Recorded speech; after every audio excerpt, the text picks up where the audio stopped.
각 영역별의 학문에서 보면 인간을 규정하는 말들이 많이 있습니다. 굉장히 짧게 함축적으로. 그래서 누가 봐도 인간은 어떤 존재다 하는 걸 분명히 알 수 있게 하는 그런 말들입니다. 그런데 별로 좋지 않은 또 굉장히 속된 그런 정의도 있고, 인간을 우리가 생각할 때도 조금 저급하게 표현하는 그런 말들도 있습니다. 그런데 인간이 무엇이냐 규정하는 나름대로 어느 정도 고상한 표현들도 많이 있습니다.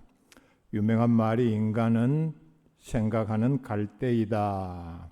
인간은 생각, 그 머릿속에 지혜와 지식이 있기 때문에 가치가 있고, 아마 그로 인해서 월등하게 자기네들보다 힘이 뛰어난 그런 짐승들까지도 다스리는 만물의 영장 역할을 할 수 있다. 그런 말이겠죠.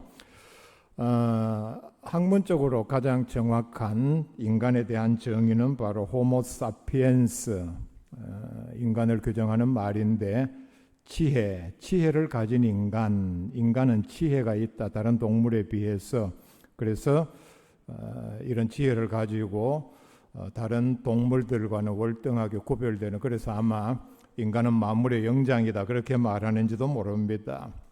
아마 여기에서 나온 말이 후대의 호모 사피엔스, 희망으로 사는 사람이라는 뜻입니다. 인간이 다른 동물과 구분되는, 아니면은 인간의 가장 두드러진 특징은 뭐냐? 희망을 가지고 산다는 말입니다. 신약 성경은 헬라어로 기록이 되어 있습니다. 고대 그리스어로 기록이 됐다는 얘기입니다. 성경의 인간을 표현하는 단어는 안드로포스입니다. 이 말의 뜻은 고개를 들어서 하늘을 쳐다보는 존재라는 뜻입니다. 하늘을 쳐다본다는 말은 단순히 우리 위에 있는 공간 하늘을 쳐다본다는 뜻은 아니고, 오늘 구름이 많이 끼었나 아니면은 어떤 새가 날아가느냐 이걸 보기 위함은 아닙니다. 이 말의 뜻은 영생을, 그 다음에 죽은 이후에 천국과 영생을 사모하는 본능적인 마음이 있어서 찾는 존재라는 뜻입니다. 소망이라는 말의 뜻은 어떤 일을 바라고 원하는 것을 뜻합니다. 그래서 내가 이후에 어떤 일을 해서 무엇이 되겠다, 어떤 것을 이루었으면 좋겠다, 이런 소망은 사람이 살아가는 데 있어서 가장 중요한 생명력이기도 합니다. 이게 없으면은 살아갈 의지 자체를 꺾어버립니다. 스스로 없다는 얘기입니다. 스스로 힘차게 인간답게 살기를 포기하면은 내가 미래에 어떤 것을 소망하고 이걸 이루기 위해서 내가 어떤 노력을 해야 하고 어떤 계획을 세워야 하고 이걸 다 포기하니까 살아있는 의미 자체가 전혀 없다는 뜻입니다. 그래서 어떤 경우에든 꿈을 포기하지 아니하고, 그 다음에 자기의 주어진 여건에서 최선을 다하게 만드는 것이 바로 자기가 가진 꿈, 희망 또는 소망에서 나오는 원동력입니다. 그래서 미래에 대한 소망은 그 사람으로 하여금 간절한 마음을 가지고 힘들겠지만은 노력하게 만듭니다. 건전한 사람의 생각 가운데 사람들은 많은 생각을 하죠. 90% 이상은 바로 미래에 대한 희망을 생각한다고 합니다. 자, 여러분, 이 말을 듣고 나는 생각을 하면서 미래에 대한 생각을 많이 하느냐, 아니면 과거에 일어난 일들을 많이 생각하느냐. 자, 어떤 교인들 얘기를 들어보면은 하는 얘기가 전부 과거 얘기입니다. 과거에 어떤 일이 있었고, 누가 나한테 어떤 얘기를 했고, 성경적으로도 인간적으로도 절대로 바람직한 얘기는 아닙니다. 우리는 특별히 그리스도인이기 때문에 미래에 대한 희망적인, 또 하나님께서 우리에게 주신 모든 이 하나님의 말씀에 담긴 약속에 근거해서 미래를 바라고 준비하고 또 깊이 생각을 해야 합니다. 이런 좋은 쪽으로 또 우리가 긍정적으로 아니면 성경적으로 생각할 때에 그것을 바라며 성취할 수 있는 노력을 기울이게 되어 있습니다. 미래에 대하여 좋은 것을 생각하지 않는데 그 삶에서 어떤 좋은 긍정적인 진취적인 행동들이 나오겠습니까? 바로 생각에서부터 무엇을 소망하느냐 바라느냐, 여기에서부터 우리의 믿음도 삶의 자세도 바뀐다는 얘기입니다. 인간은 계속해서 자기가 어떤 환경, 형편, 처지에 있든지 미래를 생각하고 그렇다면 준비하는 그런 일들을 해야 합니다. 미래를 생각하지 않는다. 미래에 내가 어떤 바라는 것, 소망하는 것이 없다. 분명히 말씀드립니다. 그런 사람은 사람이 아닙니다. 겉으로 보기에 아무리 많은 것을 가졌고 많은 것을 알고 과거에 어떤 화려한 경력을 가지고 있다 할지라도 사람이라고 볼 수 없습니다. 짐승과 똑같다는 얘기입니다. 소망이 있느냐 없느냐, 어떤 소망을 가지고 있느냐, 그리고 어떻게 노력을 하느냐가 바로 사람과 짐승을 구별하는 가장 정확한 기준입니다. 겉모습을 가지고 저건 동물이고 이건 사람이다, 절대로 우리는 그렇게 구별할 얘기는 아니라는 얘기입니다. 그렇다면은 오늘 본문을 중심으로 해서 그리스도인이 가져야 할 소망은 무엇이냐? 또 하나, 내가 그리스도인으로서 어떤 소망을 가지고 있느냐가 바로 하나님께서 보시기에 불신자와 하나님의 자녀를 구별하는 가장 중요한 기준입니다. 이걸 오늘 말씀을 통해서 돌아볼 수 있기를 바랍니다. 17절에 하나님은 약속을 기업으로 받는 자들에게 그 뜻이 변하지 아니함을 충분히 나타내시려고 그 일을 맹세로 보증하셨나니 말씀을 합니다. 약속을 기업으로 받은 자들은 앞에서 나오는, 그리고 창세기에서 말씀한 아브라함과 그 후손에게 영적으로 우리도 포함을 합니다. 중요한 약속을 주셨습니다. 그리고 이 약속이 확실하다 하는 의미로 맹세하고 보증까지 하셨습니다. 무슨 뜻이냐? 그 약속은 반드시 이루어진다는 뜻입니다. 그러면은 18절에 이걸 구체적으로 말씀을 합니다. 이는 하나님이 거짓말을 하실 수 없는 이 두 가지 변하지 못할 사실로 말미암아 앞에 있는 소망을 얻으려고 피난처를 찾은 우리에게 큰 안위를 받게 하려 하심이라 말씀을 합니다. 최대한 간단하게 쉽게 말씀을 드립니다. 이 18절 말씀은 우리 앞에 확실한 소망이 있다는 뜻입니다. 앞에 있는 소망, 이 말은 예수 그리스도의 대속 사역으로 보장받은 천국과 영생을 가리킵니다. 하나님께서는 우리에게 천국, 영생을 보장해 주셨는데 이걸 이루기 위해서 예수님께서 십자가에 달려 돌아가셨습니다. 이 약속을 하나님께서 확실하게, 그래서 우리는 천국에 들어간다, 이걸 확실하게 약속으로 받았다는 뜻입니다. 19절 말씀에 우리가 이 소망을 가지고 있는 것은, 이제 우리가 이 소망을 가지고 있습니다. 저와 여러분 모두는 하나님께서 확실하게 보증하시고 맹세하신 천국 영생의 약속, 이건 우리에게는 소망입니다. 이 소망을 우리가 확실하게 가지고 있는데 19절의 이 말씀 보면은 이것은 영혼의 닷 같아서 튼튼하고 견고하여 휘장 안에 들어가나니 말씀을 합니다.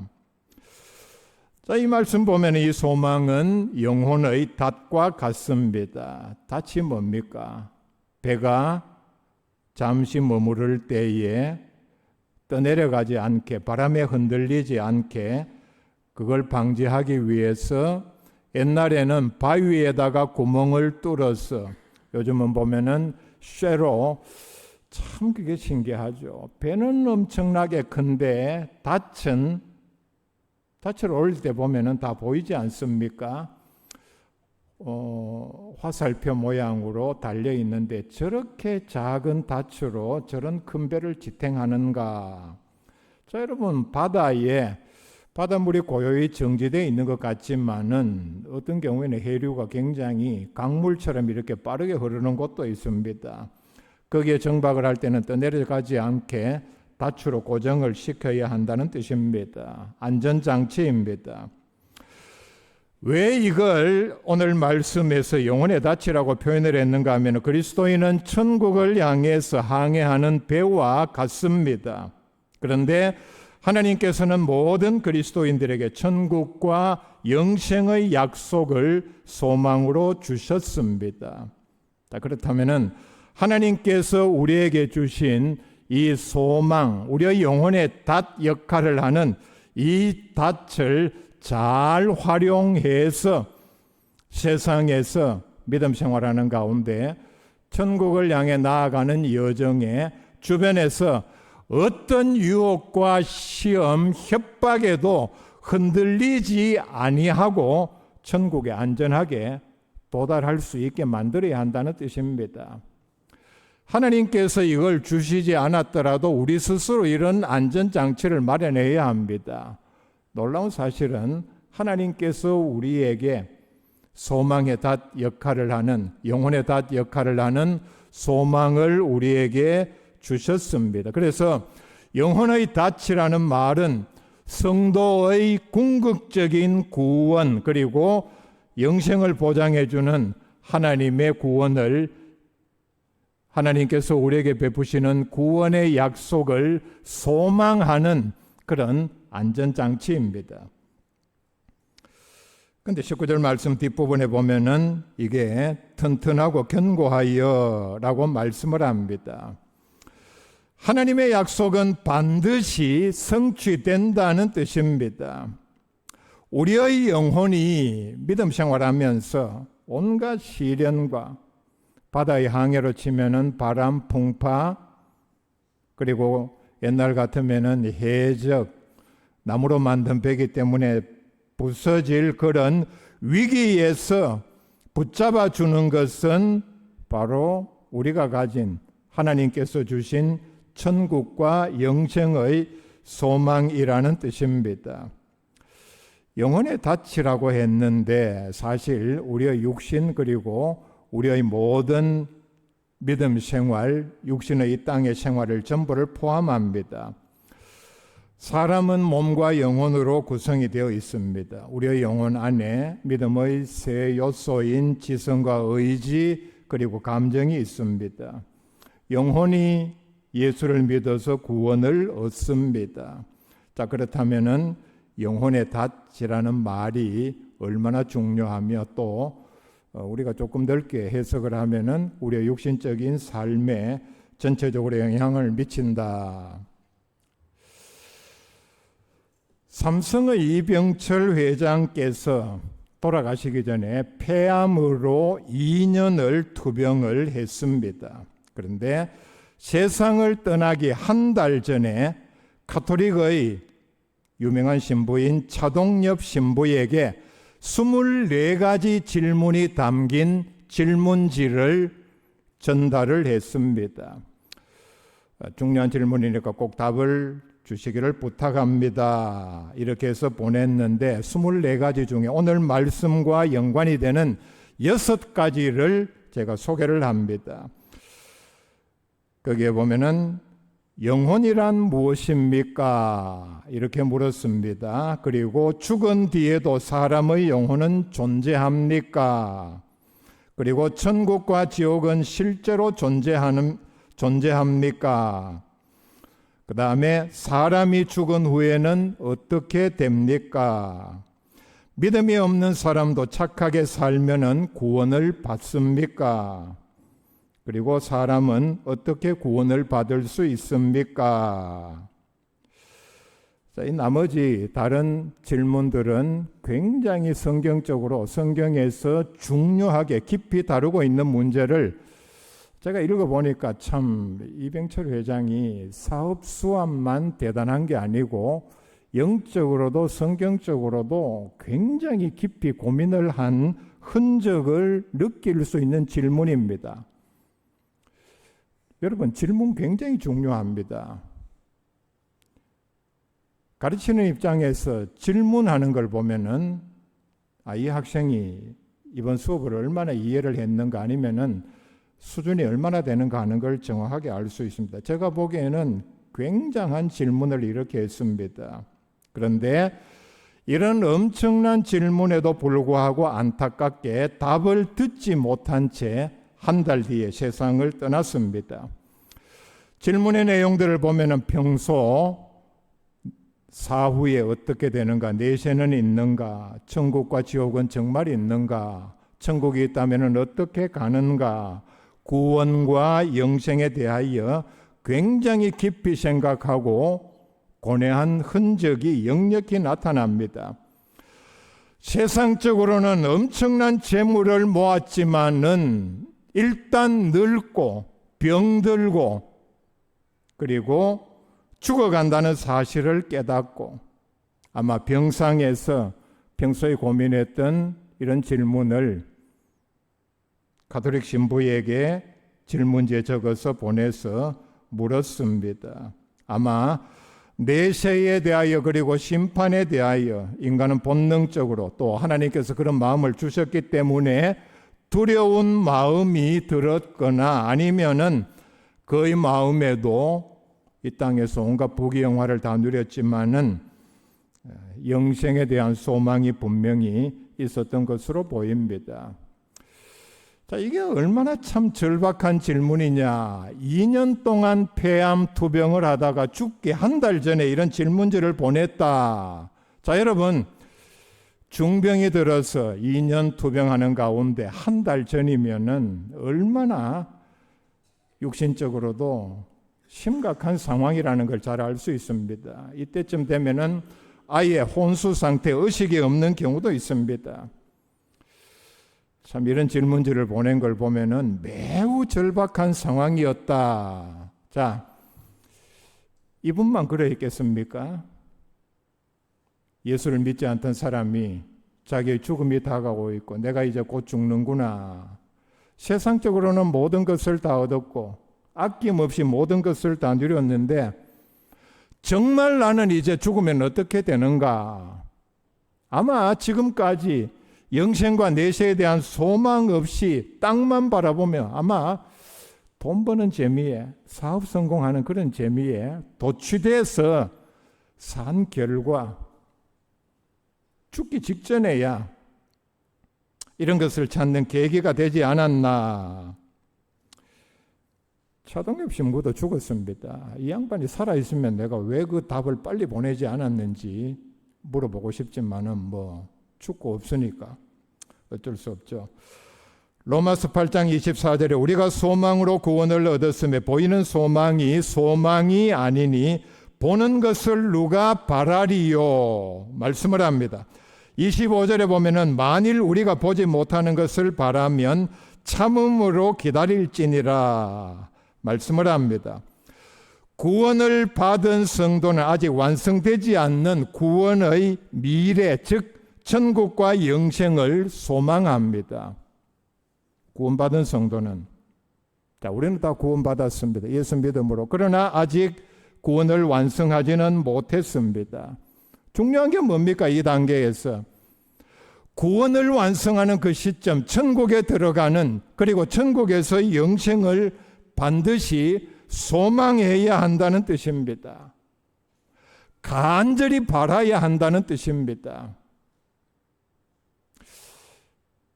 세상에 도취되어서 천국을 소망하지 않는 그리스도인,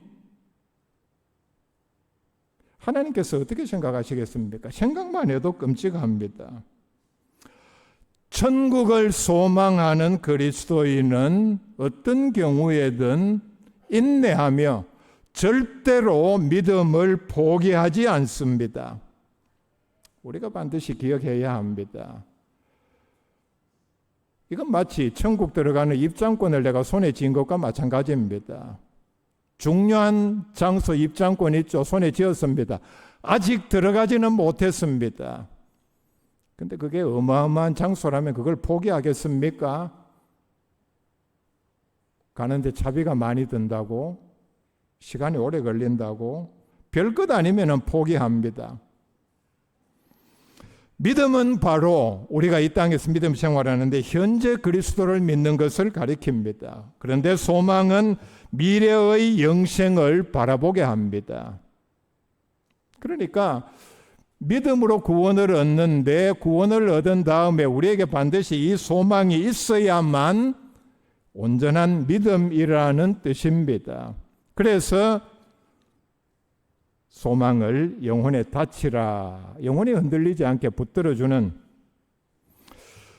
베드로전서 1장 3절 이하에 우리 주 예수 그리스도의 아버지 하나님을 찬송하리로다. 그의 많으신 긍휼대로 예수 그리스도를 죽은 자 가운데서 부활하게 하심으로 말미암아 우리를 거듭나게 하사 산 소망이 있게 하시며, 그 다음에 썩지 않고 더럽지 않고 쇠하지 아니하는 유업을 있게 하시나니 곧 너희를 위하여 하늘에 간직하신 것이라 말씀을 합니다.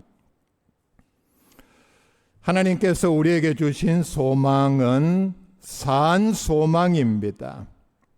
죽은 소망이 아니라는 뜻입니다.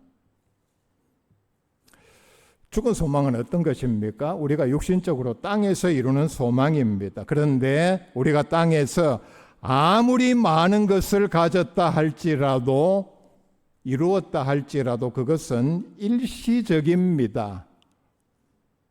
죄송하지만 이병철 회장 얘기 다시 한번 해봅시다.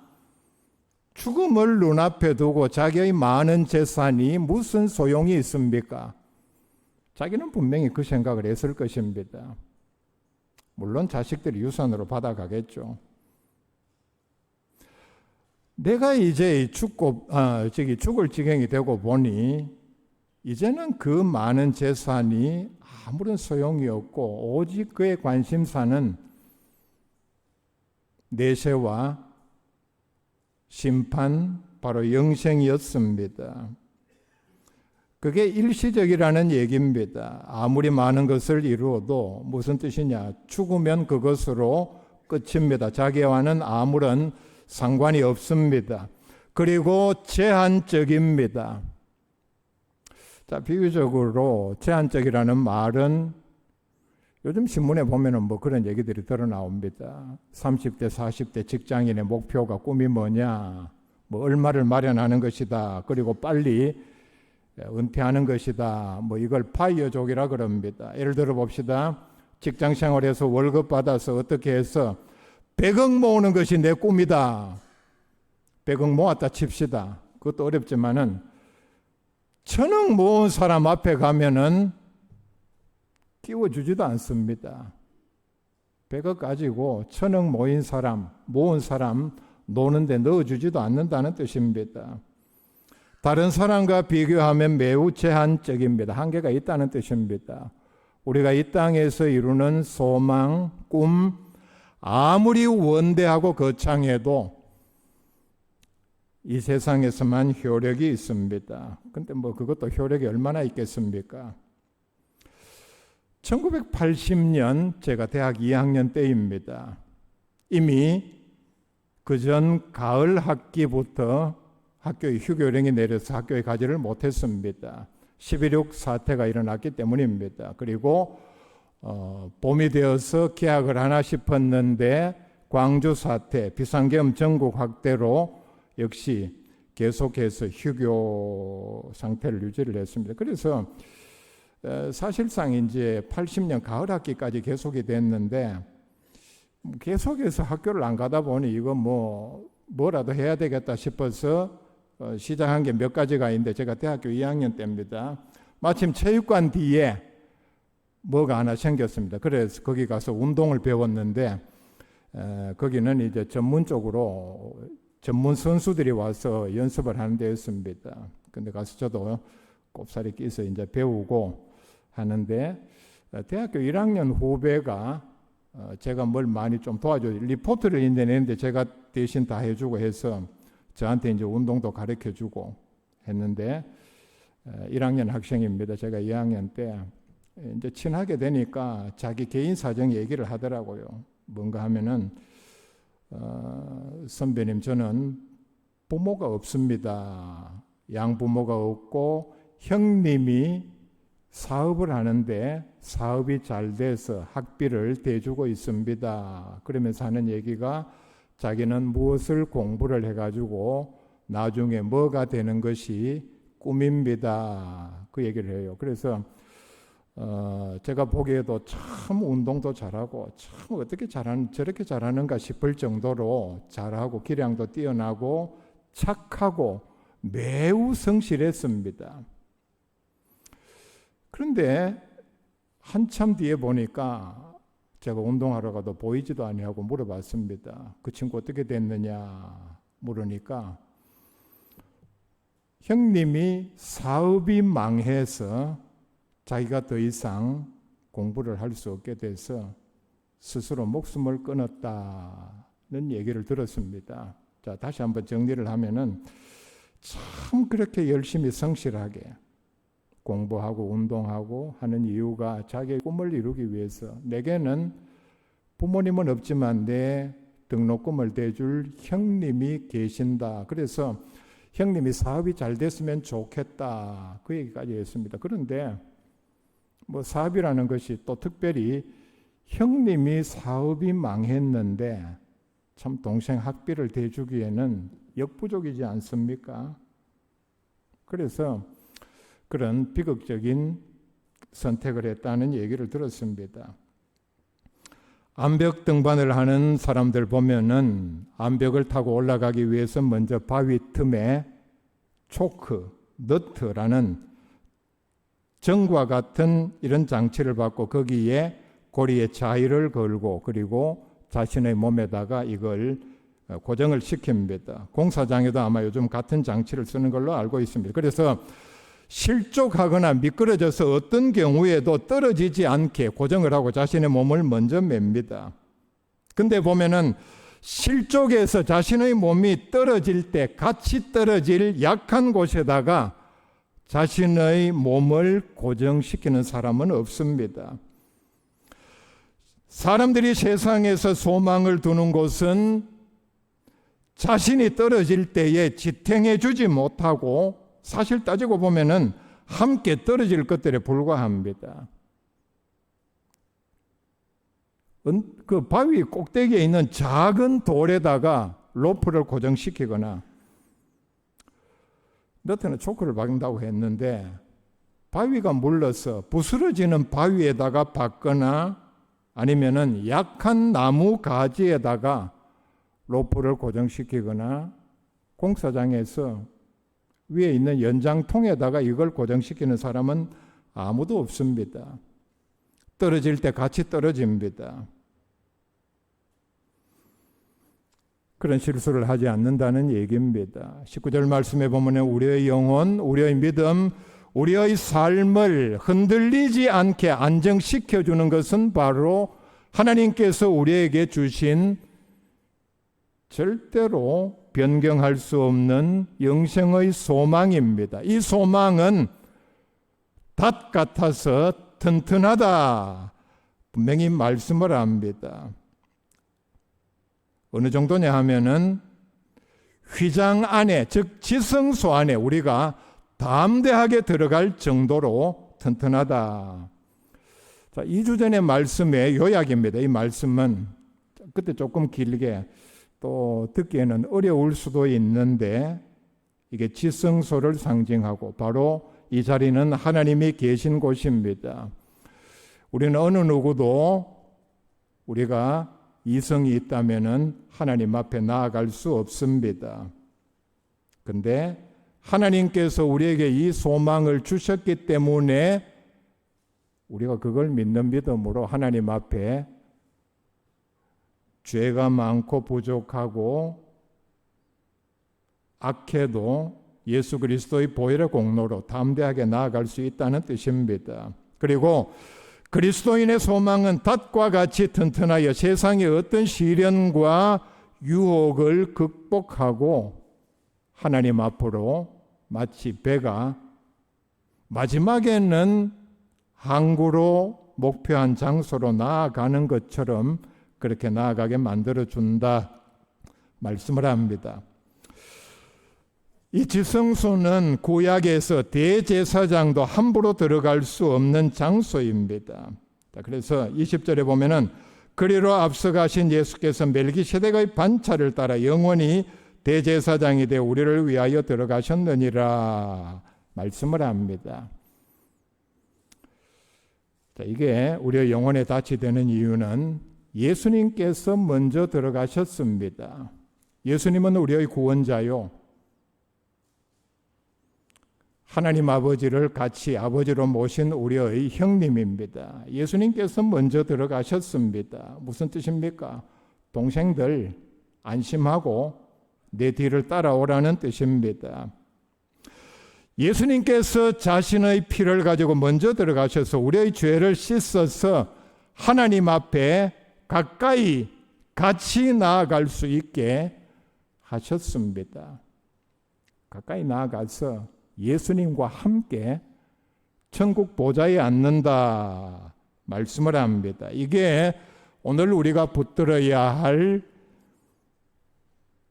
절대로 흔들리지 않는 영혼의 닭과 같은 소망입니다. 이런 튼튼한 믿음, 소망으로 우리의 구원을 완성하는 주의 백성 다 될 수 있기를 바랍니다.